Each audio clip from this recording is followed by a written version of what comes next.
Je parle pas français, je parle québécois. Moi, je parle français, pas québécois. Ben là, c'est la même chose. Pas du tout. Ben oui, c'est la même chose. Pas du tout. Qu'en pensez-vous? Bienvenue à Montréal. Cousin d'Amérique. Épisode 24. Pourquoi tu poses des questions de même? Ah, enfin. Marc, il faut que tu m'expliques. L'autre jour, un collègue me regarde et me lance. Tu veux-tu un café? J'ai bugué. Il y a deux tu. C'est une question piège? C'est pour vérifier si je suis réveillé? Bienvenue dans le monde merveilleux du tu interrogatif, Pierre. C'est probablement la tournure la plus célèbre et la plus déroutante de notre parlure. Mais ce n'est que la pointe de l'iceberg. Pour comprendre la question québécoise, il faut voir les 4 étages de la fusée. 4 étages. On part sur la lune, là. Presque.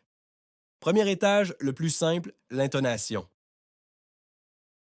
Comme en France, on peut prendre une phrase normale et juste monter la voix à la fin. Tu viens souper ce soir? Facile, on partage ça. Ok, celui-là, je maîtrise. C'est la base. Deuxième étage, le est-ce que. Est-ce que tu viens souper ce soir? C'est le registre plus formel, plus standard. On l'utilise aussi, mais surtout à l'écrit ou dans des contextes plus soutenus. À l'oral, au quotidien, c'est plus rare. Jusqu'ici, tout va bien. C'est la grammaire de mon enfance. Attention, ça se corse. Troisième étage, l'inversion du sujet. Viens-tu souper ce soir? Au Québec, c'est très courant à l'oral. As-tu faim? Prends-tu le bus? C'est du quotidien. Pareil en France. D'accord. Et maintenant, le quatrième étage, la spécialité du chef, la particule interrogative tu. C'est ce qui t'a tant perturbé. Ce tu n'a rien à voir avec le pronom tu. C'est une petite particule qu'on ajoute à la fin du verbe pour transformer n'importe quelle phrase affirmative en question. Attends, n'importe laquelle? N'importe laquelle. Prends une affirmation. Il fait beau. Hop, on ajoute tu. Il fait-tu beau? Elle travaille aujourd'hui. Devient elle travaille-tu aujourd'hui?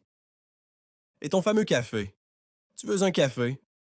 Devient tu veux-tu un café? C'est à la fois complètement fou et génial. Donc le premier tu est le sujet. Et le deuxième tu est juste un marqueur de question? Tu as tout compris. C'est une simplification. Au lieu d'inverser le sujet et le verbe, ou d'utiliser est-ce que, on plaque un tu et c'est réglé. Ça marche avec tous les pronoms. Je suis-tu correct veut dire est-ce que j'ai l'air bien? On mange-tu bientôt se traduit par est-ce qu'on mange bientôt?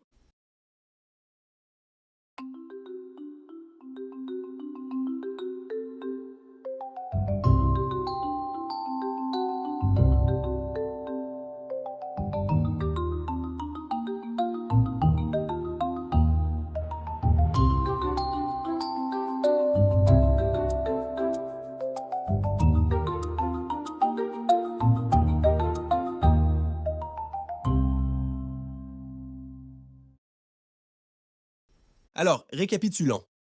Pour demander la même chose, tu as 4 options au Québec, de la plus universelle à la plus locale. 1. L'utilisation de l'intonation. Tu as faim? La formule universelle. 2. L'utilisation de est-ce que. Est-ce que tu as faim? La formule standard un peu formelle. 3. L'inversion. As-tu faim? La formule neutre. 4. La particule tu. T'as-tu faim? La formule québécoise très courante et plutôt informelle. Et est-ce que je peux l'utiliser, moi? Ou je vais avoir l'air de me moquer?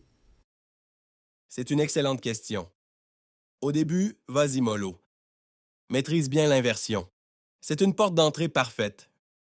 Une fois que tu te sens à l'aise, tu peux commencer à glisser des tu dans des contextes informels, avec des amis. Ils verront que tu fais un effort d'intégration et ça les fera sourire. L'important, c'est de comprendre que ce n'est pas une erreur de français. C'est une autre norme, une autre logique. Donc, la prochaine fois, au lieu de paniquer, je peux juste répondre « Oui, je veux-tu bien un café ?» Non, attention. Le tu ne s'utilise que dans les questions. Tu réponds juste oui, j'en veux un, merci. Chaque chose en son temps, mon chum. Chaque chose en son temps. À la semaine prochaine. À la semaine prochaine, Marc.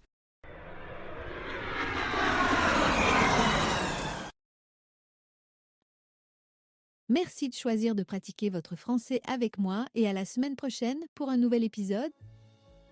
Et comme toujours, je vous souhaite le plus beau des succès dans votre intégration en français. Ne lâchez surtout pas.